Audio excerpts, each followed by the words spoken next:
जुन्नर तालुक्यातील आळेफाटा, पिंपळवंडी, काळवाडी, पिंपरी पेंढार या परिसरात आज दुपारनंतर सोसाट्याच्या वाऱ्यासह पावसानं हजेरी लावली।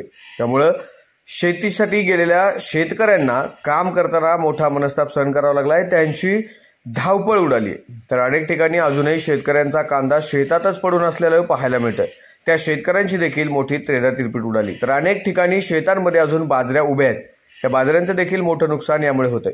अचानक सोसाट्याचा वारा आणि त्यासह आलेल्या पावसामुळे शेतकऱ्यांची मात्र भंबेरी उडाली।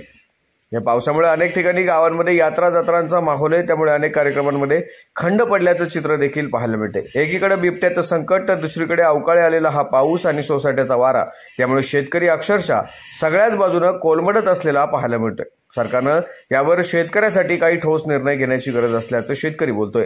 एकीकडे निवडणुकीचं वारं वाहत आहे, आचारसंहिता आहे, मतदान अगदीच तोंडावर आले आणि त्यातच शेतकऱ्यावर असं आसमानी सुलतानी संकट येते। त्यामुळे शेतकरी अगदी मेटाकुटीला आलाय।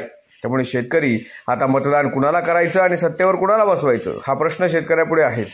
आज सकाळपासूनच तीव्र उन्हाची तीव्रता जाणवत होती आणि त्यातच दुपारनंतर सोसाट्याचा वारा सुटला आणि त्यानंतर त्यासोबतच जोरदार पावसालाही सुरुवात झाली। त्यामुळे आलेल्या या पावसानं शेतकरी राज्याची मात्र चांगलीच धावपळ उडालेली पाहायला मिळाली। अनेक ठिकाणी यात्रा जत्रांचा माहोल सुरू आहे। मंडप घातलेले आहेत। सोसाट्याच्या वाऱ्यामुळे या मंडपवाल्यांचंही नुकसान झाल्याचं अनेकांनी भ्रमणध्वनीवरनं संपर्क करून सांगितलंय।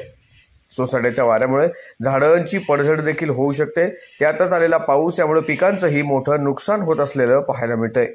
पहा.com पिंपळवंडी।